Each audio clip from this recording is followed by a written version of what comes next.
Hey everyone, welcome back to my channel. So आज हम जानेंगे कुछ ऐसे इंग्लिश के वर्ड्स जिनकी मदद से आप कंप्लीट इंग्लिश ना आते हुए भी अपनी डेली हिंदी लैंग्वेज में भी इंग्लिश का इम्पैक्ट डाल सकते हैं। तो चलिए स्टार्ट करते हैं। हमारा फर्स्ट वर्ड है एग्जैक्टली। एग्जैक्टली जिसका मतलब है बिल्कुल सही। The next word is obviously, जाहिर तौर पर। ऑफ कोर्स, बेशक। हमारा नेक्स्ट वर्ड मे बी और परहैप्स, शायद या हो सकता है। सो नेक्स्ट वर्ड है हमारा डैम इट, शिट, जिसका मतलब होता है सत्यानाश। हम अक्सर इस वर्ड का यूज़ तब करते हैं जब हमारा कोई काम हम कर रहे होते हैं वो ख़राब हो जाता है, बिगड़ जाता है। तो उस इंप्रेशन को इंग्लिश में बोलने के लिए हम डैम इट या शिट का यूज़ करते हैं। नेक्स्ट वर्ड हमारा आई थिंक, मुझे लगता है। आई कैन इमेजिन, मैं अंदाजा लगा सकता हूं। ऑनेस्टली, ईमानदारी से। लिव इट या लेट इट बी, जाने दो।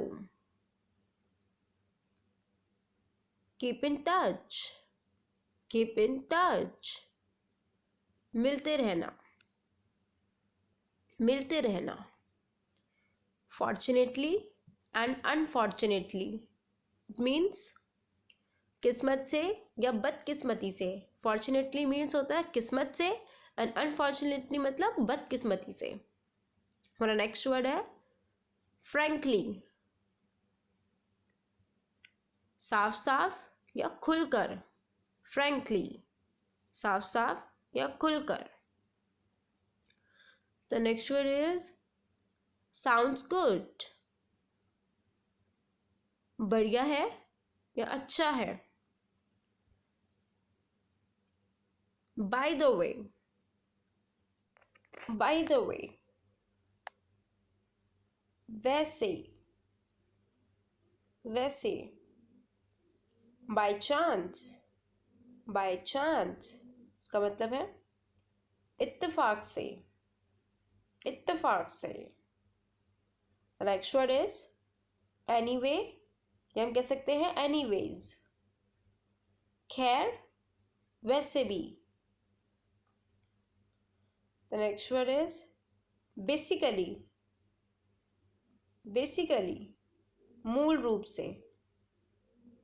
एक्चुअली, एक्चुअली, दरअसल, वास्तव में। ओह आई सी, अब मैं समझा। हार्डली, मुश्किल से। सो ये थे हमारे आज के कुछ English words. So thanks for watching, and if you like this video, so please tap on the like button and share, comment, and don't forget to subscribe my channel. And अगर आपको और भी ऐसी इंग्लिश वीडियोस देखनी है तो आप मेरे चैनल पे विजिट कर सकते हैं। मैं ऐसी वीडियोस डालती रहती हूँ। So please stay on my channel and keep supporting.